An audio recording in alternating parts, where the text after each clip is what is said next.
ஜெயசலக்கு வணக்கம். நான் கணேஷ் காந்தி. இப்போ நம்ம பார்க்க போகிறது, என்னதான் இன்ட்ராடே நம்ம பண்ணாலும், என்னதான் இன்ட்ராடே நம்ம அனலைஸ் பண்ணாலும் சரி, லாஸ் மட்டும் வந்தது. எதனால வருது?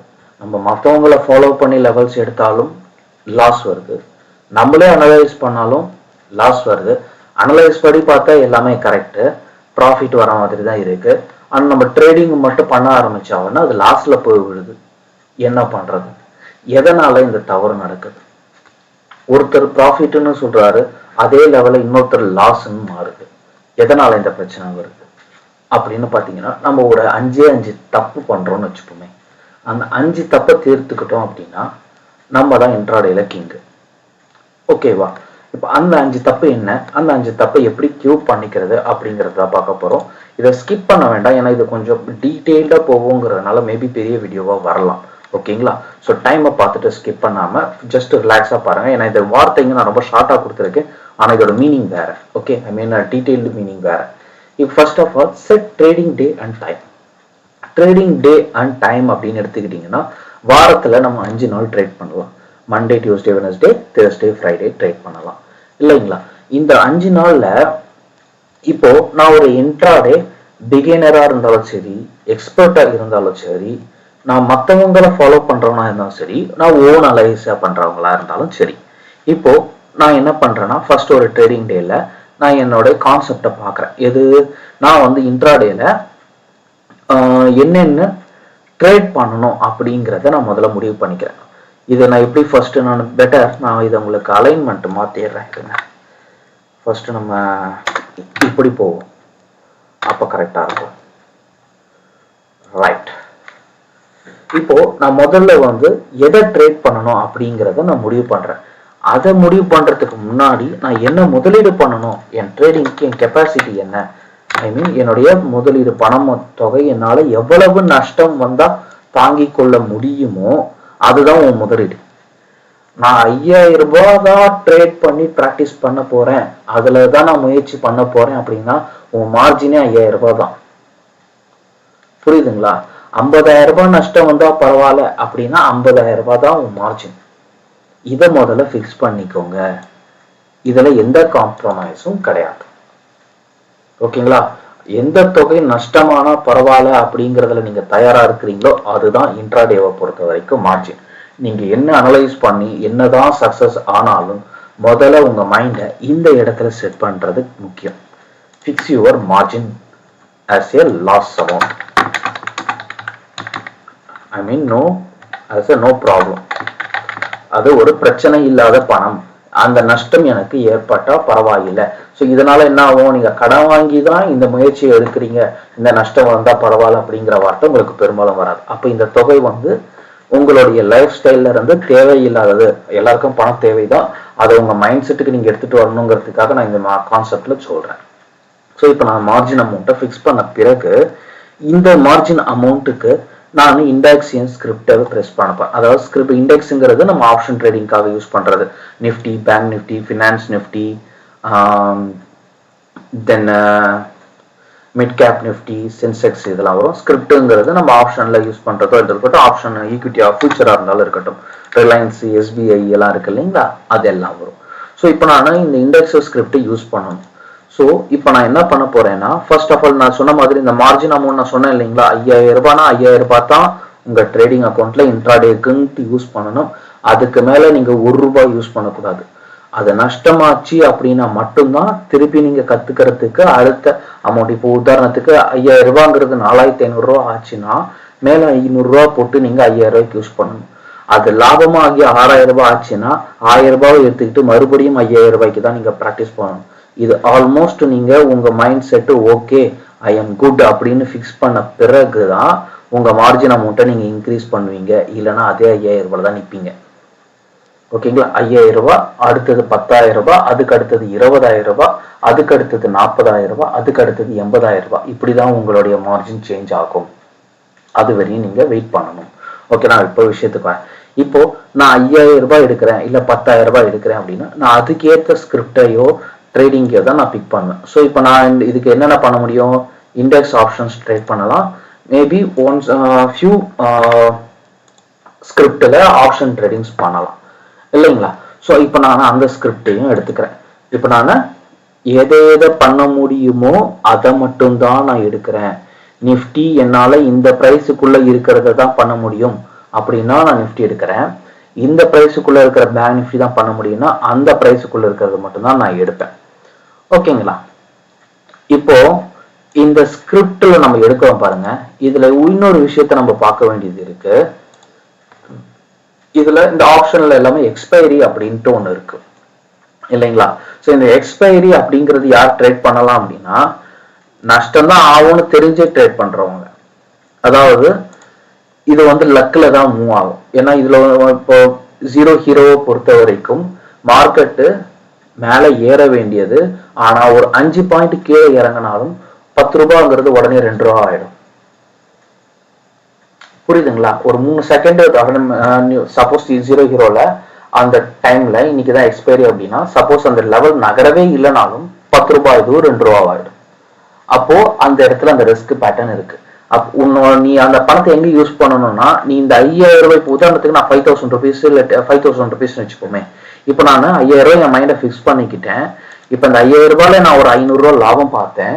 அந்த 500 ரூபாய் லாபத்துல தான் நான் இந்த ஜீரோ ஹீரோ அப்படிங்கிறத ட்ரை பண்றேன்.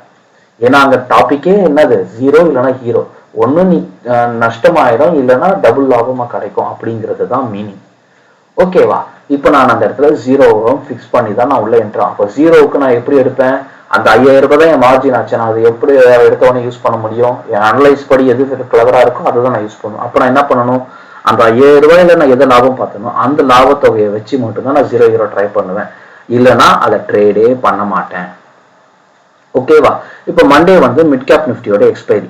ஸோ அந்த நேரில் மட்டும்தான் நம்ம ஜீரோ ஹீரோ ட்ரை பண்ணணும். இல்லைன்னா ஜீரோ ஹீரோ எடுக்கக்கூடாது. ஏன்னா ஜீரோ ஹீரோ எடுக்க மாட்டேன்னா நீ எப்பவுமே எடுக்கக்கூடாது. இப்போ நிஃப்டி நெக்ஸ்ட் வீக் எக்ஸ்பைரி இதே எடுத்துக்கலாம். ஓகேங்களா? இப்போ உதாரணத்துக்கு நிஃப்டி வந்து தேர்ஸ்டே எக்ஸ்பைரின்னு வச்சுக்கோங்களேன். ஓகேங்களா? நிஃப்டி வந்து தேர்ஸ்டே எக்ஸ்பைரி அப்படின்னா நம்ம என்ன பண்ணணும்னா நெக்ஸ்ட் வீக் எக்ஸ்பைரி இது எடுத்துக்கணும். இந்த கரண்ட் எக்ஸ்பைரி இது எடுத்துக்க கூடாது. ஆஸ் ஏ ஒரு சேஃபான ஒரு ட்ரேடரா நீங்க இருக்கணும் அப்படின்னு முடிவு பண்ண பிறகு, புரியுதுங்களா? ஸோ இந்த இடத்த நீங்க ஃபிக்ஸ் பண்ணிக்கணும். Next week zero hero 100% trade பண்ணக்கூடாது. யாரு? உங்க லாபம் அமௌண்ட்டை மட்டும்தான் பயன்படுத்தி நீங்க ஜீரோ ஹீரோ ட்ரேட் பண்ணணும். உங்களுடைய மார்ஜின் அமௌண்ட்டை, உங்களுடைய கை காசை போடுறீங்களே, அதுல நீங்க ஜீரோ ஹீரோ 100% ட்ரேட் பண்ணக்கூடாது அப்படிங்கிறத ஃபிக்ஸ் பண்ணிடுவீங்க. ஓகேவா? ஃபிக்ஸ் பண்ண பிறகு இப்போ உங்க இண்டெக்ஸ் ஸ்கிரிப்ட்ங்கிறத மார்ஜினை வச்சு சூஸ் பண்ணிப்பீங்க.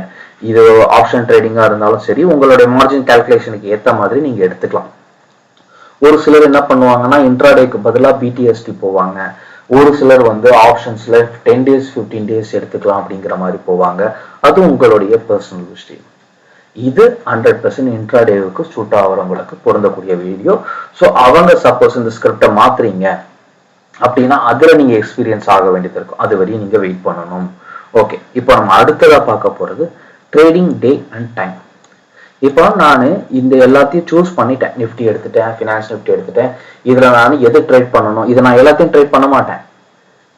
இது மூணுமே ஒரே நேரத்தில் ட்ரேட் பண்ண மாட்டேன். என்னோட முதலீடு 5000 ரூபாய் அப்படின்னா நான் இதுல ஏதாவது ஒண்ணுதான் எடுப்பேன். ஓகேங்களா? இதுல நான் எது பிராக்டிஸ் ஆயிட்டனோ அதை தான் எடுப்பேன். இல்ல நான் எதுல பிராக்டிஸ் பண்ண போறேனோ அதை மட்டும்தான் எடுப்பேன். அதுலதான் ஓடுது. இன்னைக்கு ஒருவேளை உதாரணத்துக்கு இன்னைக்கு வந்து நான் ட்ரேட் பண்றேன், நிஃப்டி தான் நான் பிராக்டிஸ் பண்ணிட்டு இருக்கேன். ஸோ நிஃப்டியை எடுக்கிறேன், நிஃப்டி மூவ்மெண்ட்டே இல்லை, பேங்க் நிஃப்டி சூப்பரா போயிடுச்சு, பேங்க் நிஃப்டி எடுத்து நான் பாஸ் ட்ரேட் பண்ணலாமான்னா ட்ரேட் பண்ணக்கூடாது. உடனே நீங்க மறுநாள் பேங்க் நிஃப்டிக்கு மாறிடக்கூடாது. உங்க கவனம் நிஃப்டினா நிஃப்டி மட்டும்தான் இருக்கணும், பேங்க் நிஃப்டினா பேங்க் நிஃப்டி மட்டும்தான் இருக்கணும், ஃபினான்ஸ் நிஃப்டினா ஃபினான்ஸ் நிஃப்டி மட்டும்தான் இருக்கணும். ஏன்னா நம்ம வந்து சாஃப்ட்வேர் யூஸ் பண்றோம் ட்ரேடிங்க்கு. அது சில சமயங்களில் நம்ம சொல்ற நேரத்துக்கு சொல்ற வேலைக்கு எக்ஸிட் ஆகாதுங்கிறதுனால நம்ம மேனுவலா ஆப்ரேட் பண்ற மாதிரி வரும். அதனால நம்ம அதையும் ஃபேஸ் பண்ண வேண்டியது இருக்கு. ஓகே, இப்போ நான் விஷயத்துக்கு வரேன். நம்ம அடுத்தது எங்க பேசணும்? Trading day and time. So trading day and time அப்படின்னு பார்த்தீங்கன்னா நான் சொன்ன மாதிரி உங்களுக்கு இந்த 5 நாள் தவிர்த்து நேரம்னு ஒன்று இருக்கு. அதாவது இந்த எக்ஸ்பைரி டேவை தவிர்த்து நேரம்னு ஒன்று இருக்கு. காலையில 9:15 ஸ்டார்ட் பண்ற ட்ரேடிங் 3:30 முடியுது இல்லைங்களா? ஸோ இந்த 9:15 இருந்து 10 மணி வரையும் மார்க்கெட்டு கச்சா முச்சான் போகும். அதாவது எல்லா கம்பெனி ஸ்டாக்ஸும் அவங்களுடைய ப்ரைஸஸ் எல்லாம் சொல்லுவாங்க. அதாவது ஒரு பஸ் இருக்குன்னு வச்சுக்கோங்களேன், பஸ் இப்போ புதுசாக இப்போ ஒரு ரூட்ல வந்து இறங்குது, பஸ் ஸ்டாண்டை வந்து இறங்குதுன்னா அந்த கூட்டம் எல்லாம் டக்குன்னு ஏற வேண்டியவங்கலாம் ஏறுவான். அந்த இடத்துல இந்த சீட்டு எனக்கு தான் கன்ஃபார்மெண்ட்லாம் யாரும் சொல்ல முடியாது இல்லையா. ஸோ அந்த கூட்டத்தில் போய் உட்காருது அந்த லோக்கல் பஸ்ல, அந்த அளவுக்கு அந்த கூட்டம் இருக்கும். அதுதான் 10 மணி வரையும். ஸோ அந்த இடத்துல போயிட்டு நான் சீட்டை கன்ஃபார்ம் பண்ண மாட்டேன். ஏன்னா நான் வந்து ஃபிக்ஸட் மைண்ட் செட்டோட என் ட்ரேடிங்கை ஃபார்மலாக நான் பண்ண போகிறேன். ஓகேங்களா. ஸோ ஃபார்மல் நம்ம எதனால நஷ்டம் வருதோ அந்த நஷ்டத்தெல்லாம் நான் குறைக்கிறதுக்கு இந்த வேலையெல்லாம் பண்ணிட்டு வரேன். ஸோ அந்த 9:15 10 வரையும் நான் ட்ரேட் பண்ணேன். 9:45 ஆக்சுவலாக அந்த பஸ்ஸு போய் நின்றுடும், ஒரு இடத்துல போய் நின்றுடும், ஸ்டாண்டர்ட் பொசிஷன் வந்துடும். ஸோ 10 மணிக்கு தான் கிளம்ப ஆரம்பிக்கும். 10 மணிக்கு என்ன பண்ணுவாங்கன்னா மூவ் பண்ண ஆரம்பிக்கும். அது மேலேயும் போகலாம், கீழேயும் மூவ் பண்ணலாம். அதை நம்ம அனலைஸ் பண்ணி அண்டர்ஸ்டாண்ட் பண்ணிக்கிறது. இப்போ இந்த 10 மணில இருந்து மார்க்கெட் ஸ்டார்டிங் ஸ்டேஜ். ஓகேங்களா. இப்போ நம்ம 9:15 to 10 அப்படிங்கிறத நம்ம இன்ட்ராடே ட்ரேடர்ஸ் அவாய்ட் பண்ணிடணும். ஒரு அனலைசராகவோ ஒரு பிகினராகவோ இருக்கு யார் இருந்தாலும் நீங்கள் அவாய்ட் பண்ணுறது பெஸ்ட்டு. நல்ல நாலேஜ் அதிகமான ஃபண்டுக்கு இருக்குன்னா மட்டும்தான் நீங்கள் இதிலெல்லாம் கை வைக்கணும், இல்லைன்னா அந்த டைமை விட்டுருங்க. அதே மாதிரி ஈவினிங்கு 2:45 இருந்து 3:30 இல்லை 2:45 இருந்து 3:30 வச்சுக்கோங்களேன். அந்த டைமே போதும். அந்த டைம் வந்து பெரும்பாலும் ப்ரீமியம் நகர்ந்தாலும், ஐ மீன் இண்டெக்ஸ் நகர்ந்தாலும் ப்ரீமியம் நகராது. இந்த கால் ஆப்ஷன் புட் ஆப்ஷன்ஸ்லாம் இருக்கு பாருங்க, நகராது. பெரும்பாலும் நகராது, ரொம்ப கம்மியான விஷயமா இருக்கும். அதனால அந்த நேரத்தையும் நம்ம விட்டுறணும். அப்போ நமக்கு இருக்கிற ட்ரேடிங் டைம் என்ன? 10 மணில இருந்து 2:30 மணி வரையும் தான் நமக்கு ட்ரேடிங் டைம். நான் இப்போ சொன்ன மாதிரி 2:45 வரையும் தான் trading time. Almost 11, 12, 1, 2, 4 hours 45 minutes தான் நம்ம ட்ரேடிங் பண்றதுக்குன்னு சொல்லி ஒதுக்கி இருக்க நேரம். இந்த நேரம் மட்டும்தான் நம்ம ட்ரேட் பண்ண போறோம். கரெக்டுங்களா. மற்ற நேரம் நம்ம ஓப்பன் பண்ணணும் பார்க்கணுங்கிற அவசியம் கூட கிடையாது. ஜஸ்ட் ஒரு 9:45 ஸ்கிரீன் ஓப்பன் பண்ணா போதும். ஓகேவா. இப்போ 10ல இருந்து இந்த 4 hours 45 minutes ஃபுல்லாவே நம்ம ட்ரேட் பண்ண முடியுமா அப்படின்னா தேவையில்லை. இதையும் ஃபில்டர் பண்ணலாம். எப்படி? நம்ம இந்த 10ல இருந்து 11 மணி வரையும் ஒரு மூமெண்ட்ஸ், அதாவது நான் சொன்னேன் இல்லைங்களா, மார்க்கெட்டு ஓகே இப்போ மூவ் பண்ண ஆரம்பிக்கலாம் அப்படின்ட்டு அந்த நேரம் தான் லைட்டாக மூவ் ஆகும். அந்த 10 to 11 ஒரு ட்ரேட் போடலாம். அதுக்கப்புறம் 11:30 இருந்து 12:30 ஒரு ட்ரேட் பண்ணலாம். 11:30 இருந்து 12:30 யூரோப் மார்க்கெட் ஓப்பன் ஆகிறதுக்கு முன்னாடி 12 மணிக்கு யூரோப் மார்க்கெட் ஓப்பன் ஆகும். ஸோ அதனால இந்த 11:30 இருந்து 12:30 யூரோப் மார்க்கெட் ஓப்பனிங் எப்படி இருக்குங்கிறத கெஸ் பண்ணியும் யூரோப் மார்க்கெட் ஓப்பன் ஆன பிறகும் ஒரு மூமெண்ட்ஸ் இருக்கும். ஸோ இந்த நம்ம 10 to 11, 11 to 12, திருப்பியும் 1 to 2. ஓகேங்களா. ஸோ இப்போ இந்த 1 to 2 என்ன அப்படின்னு பார்த்தீங்கன்னா ஸ்டாண்டர்ட் பொசிஷன், அதாவது மார்க்கெட்டு க்ளோசிங்க்கு என்ன நடக்க போகுதுங்கிறத தெரிஞ்சுக்கிட்டு நடக்க போகிற நேரம் தான் இந்த 1 to 2. ஸோ ஒட்டுமொத்தமாக பார்த்தீங்கன்னா இப்போ நம்ம இந்த 3 hours தான் ட்ரேட் பண்ணுவோம். ஒரு நாளைக்கு நம்ம ஒரு ஆள் எடுக்கிறோம்னா 3 லெவல் தான் ட்ரேட் பண்ண முடியும். நிஃப்டியா 3 கால் தான் எடுப்பேன், பேங்க் நிஃப்டியா 3 தான் எடுப்பேன். இதுதான் ஸ்டாண்டர்ட் பொசிஷன், ஸ்டாண்டர்டான ஒரு டைம். இந்த நேரத்தில் தான் நீ வாங்க விற்க பயன்படுத்துறதுக்கு உனக்கு ஒரு பாதுகாப்பான நேரம். அஃப்கோர்ஸ் இதில் இந்த சில சமயங்களில் நம்ம லெவல் அனலைஸ் பண்ணாலும் அந்த 10 to 11 இல்லை, பெரும்பாலும் அந்த நாட்கள் நகராமையே இருக்கும். அப்போ நகரவே இல்லைன்னா நீங்கள் விட்டுருணும். 10 to 11 நகர்லையா, திருப்பி நீங்கள் 12 to 1 வெயிட் பண்ணி பார்க்கணும். ஸோ புரியுதுங்களா. அதாவது 11 to 12 வெயிட் பண்ணி பார்க்கணும், திருப்பி 1 to 2 வெயிட் பண்ணி பார்க்கணும். அந்த நேரம் மட்டும் வருதா, அதுக்கப்புறம் தேவையில்லை. இந்த 1 to 2 நீங்க வாங்கினதுக்கு தான் டார்கெட் ஹிட் ஆகிறதுக்கு 2.5 3 ஆகலாம். நான் சொல்றது புரியுதுங்களா. இப்போ இந்த டைமிங்கை நீங்க ஃபிக்ஸ் பண்ணிக்கிட்டீங்களா. இப்போ நான் சொன்ன மாதிரி நான் இப்போ என் மார்ஜின் 5000 ரூபாய் ஃபிக்ஸ் பண்றேன். இந்த 5000 ரூபாய்க்கு நான் நிஃப்டி எடுத்துக்கிறேன், இல்லை நான் பேங்க் நிஃப்டி மட்டும் எடுத்துக்கிறேன். இப்போ நான் பேங்க் நிஃப்டியில நான் என்ன ட்ரேட் பண்ணுவேன், பேங்க் நிஃப்டி எனக்கு எக்ஸ்பைரி டே பொறுத்த வரைக்கும் வெட்னஸ்டே எக்ஸ்பைரி. ஸோ நான் டியூஸ்டே வெட்னஸ்டே ட்ரேட் பண்ண மாட்டேன். மண்டே, தேர்ஸ்டே, ஃப்ரைடே எப்போ எக்ஸ்பைரி இல்லையே இந்த 3 வாரத்தில் இந்த 3 நாள் தான் நான் ட்ரேட் பண்ண முடியும்.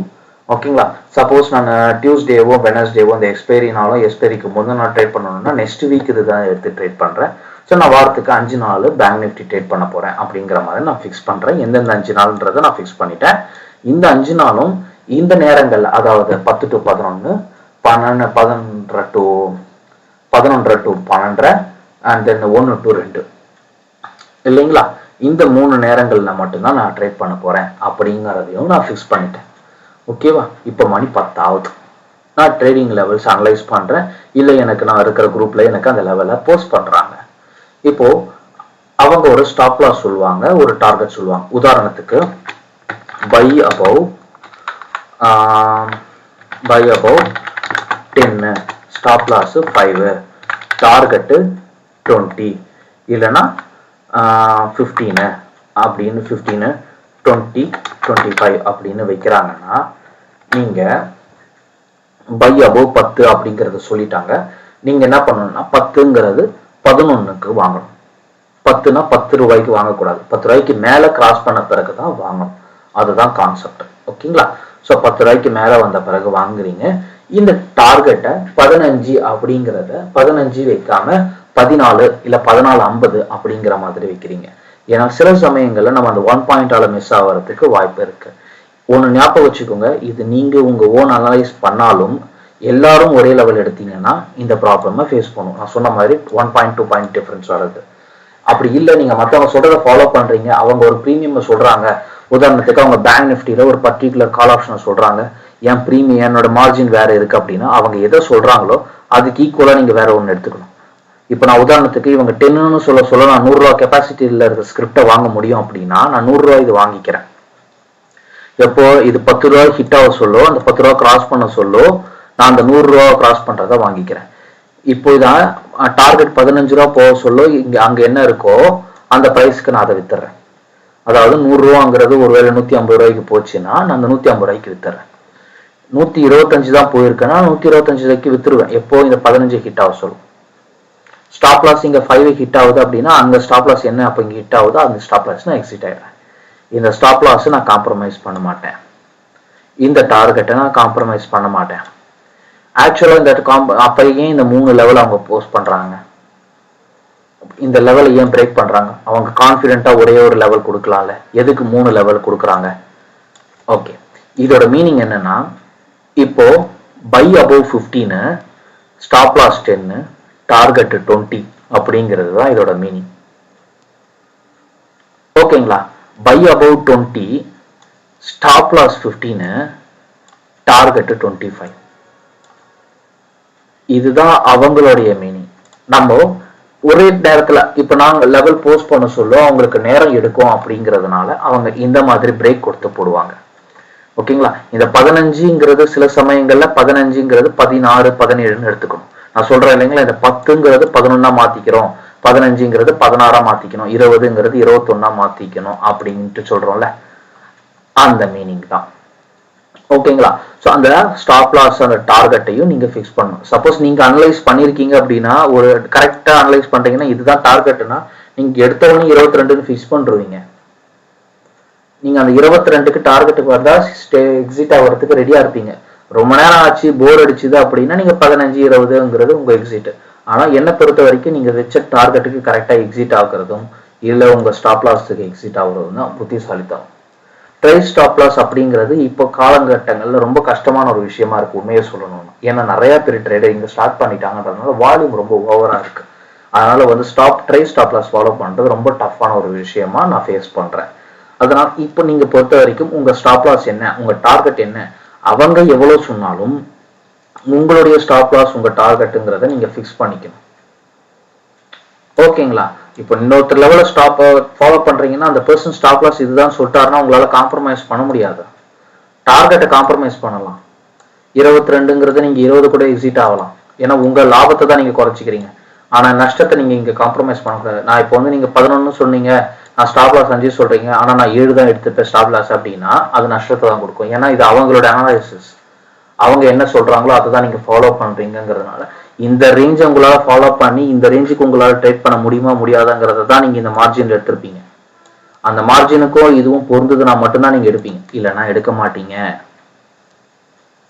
புரியுதா? அப்ப அந்த ஸ்டாப் லாஸ் டார்கெட்டை செக்யூர் ஆச்சா? இப்போ எந்த இடத்துல மாற்றுவீங்க தெரியுங்களா? இந்த இடத்துக்கு நீங்க ட்ரேட் பண்ணி நான் சொன்ன மாதிரி அந்த 10 to 11 லாபமும் பார்த்துருவீங்க. ஓகேவா? 11 to 11 இல்லைன்னா நான் சொன்ன மாதிரி இந்த 22 கிராஸ் பண்ண பிறகு 23 இன்னொரு லெவலுக்கு வந்தது அப்படின்னா அதை எடுக்கக்கூடாது. அதுதான் மல்டிபிள் ட்ரேடிங். ஓகேங்களா? அது போகணும் அப்படிங்கிற அவசியம் இல்லை. ஏன்னா இது வேகமா போகக்கூடிய மார்க்கெட்டு. நான் சொன்ன மாதிரி ஸ்ட்ரைட் ஸ்டாப் லாஸை ஃபாலோ பண்ண முடியல, மார்க்கெட் வேகமா போகுது அப்படிங்கிறதுனால நம்ம ஒரே விஷயத்தையும் மற்ற அதே நேரத்தில், அதாவது இப்போ 10 to 11 நீ ஒரு லெவல் முடிக்கிறேன்னா முடிஞ்சிடுச்சு.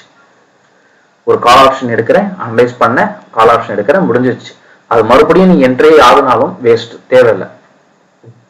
அது அவங்க போட சொல்ல மற்றவங்க போட்டாலும் சரி, நீ அனலைஸ் பண்ணா ஏறதுக்கு வாய்ப்பு இருந்தாலும் சரி, விட்டுருங்க.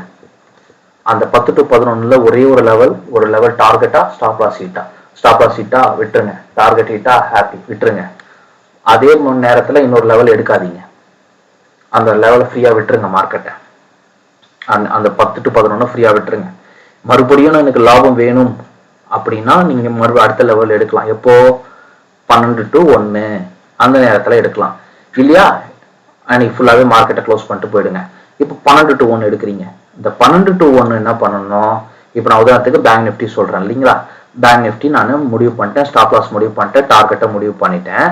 பேங்க் நிஃப்டி நான் ஒரு கால் 10 to 11 முடிச்சுட்டேன், எனக்கு ப்ராஃபிட் வந்துடுச்சு, வேண்டாம் நான் க்ளோஸ் பண்றேன், இல்லைன்னா நெக்ஸ்ட் லெவலுக்கு வெயிட் பண்றேன். எப்போ? 12 to 1 எடுக்கிறேன். இப்போ இந்த பேங்க் நிஃப்டி நான் ஒரு ப்ரீமியம் எடுக்கிறேன் பாருங்க, 4200 கால் ஆப்ஷன் எடுக்கிறேன்னு வச்சுக்கோங்க. அதே கால் ஆப்ஷனு மறுபடியும் நீங்க எடுக்கிறது கொஞ்சம் டஃப்பான விஷயம். ஏன்னா உங்களுக்கு ஸ்கிரீன்ல பார்க்க சொல்ல புரியாது, மற்றவங்க பார்க்க சொல்ல வேற, நீங்க ட்ரேட் பண்ண சொல்ல வேற மாதிரி இருக்கும். ஏன் அப்படின்னா உங்க ப்ராஃபிட் லாஸ் காட்ட சொல்ல அது வித்தியாசம் தென்படும். அது உங்களுக்கு கன்ஃபியூஸா இருக்காதுன்னா அதே லெவலை ஃபாலோ பண்ணுங்க. இல்லைன்னா வேற ஸ்கிரிப்டை மாத்திக்கோங்க. அதாவது இப்போ 44,200க்கு பதிலாக 44,300 கால் ஆப்ஷன், 44,200 கால் ஆப்ஷன், இல்ல 44,100 கால் ஆப்ஷன் அப்படிங்கிற மாதிரி மாத்தி எடுத்துக்கோங்க. கால் ஆப்ஷனும் புட் ஆப்ஷனும் அந்த லெவலுக்கு ஏற்ற மாதிரி எடுத்துக்கோங்க. எப்போ? இந்த 12 to 1க்கு மறுபடியும் அந்த 12 மணிக்கு ஸ்கிரீனை பாக்குறீங்க, 12 மணிக்கு லெவலை பாக்குறீங்க, 12 மணிக்கு அனலைஸ் பண்றீங்க, 12 மணிக்கு டிசைட் பண்றீங்க எதை வாங்கலாம் அப்படின்ட்டு. காலையில அந்த 10 to 11 ட்ரேட் பண்ணீங்க பாருங்க, அது அத்தோட முடிஞ்சிச்சு அந்த கதை. மறுபடியும் ஆரம்பிக்கிறீங்க, எங்க இருந்து? மேல இருந்து ஆரம்பிக்கிறீங்க. 11 to 12 நான் இதை ட்ரேட் பண்றேன், சாரி 12 to 1 நான் இதை ட்ரேட் பண்றேன். நான் சொல்றது புரியுதா? 1 to 2 இதை ட்ரேட் பண்றேன். நான் சொல்றது புரியுதுங்களா?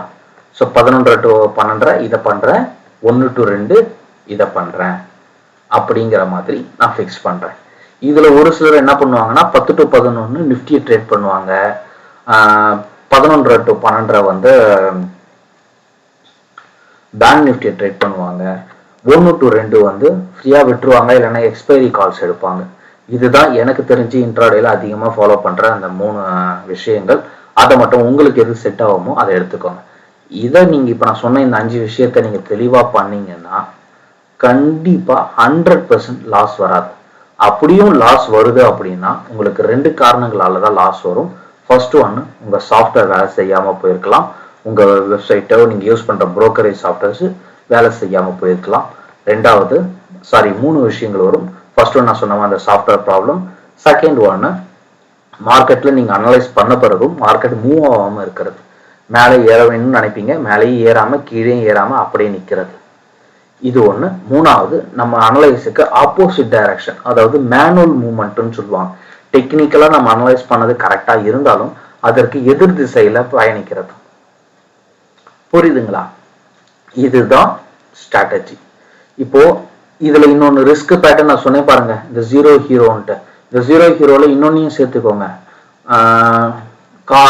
ஹெட்ஜ் மெத்தடுன்னு சொல்றது, மற்ற எல்லா மெத்தடுமே ஹெட்ஜ் மெத்தடு. இதை கால் ஆப்ஷன்ல ஒன்று, புட் ஆப்ஷன்ல ஒன்று வாங்குறேன் அப்படிங்கிறதுலாம் இன்ட்ராடே அனலைசிஸே கிடையாது. எனக்கு கால் ஆப்ஷன் ஏறுமா இல்லை புட் ஆப்ஷன் ஏறுமானே தெரியாது, அதனால நான் அதை எடுக்கிறேன். அப்போ அதெல்லாம் ரிஸ்க் தானே.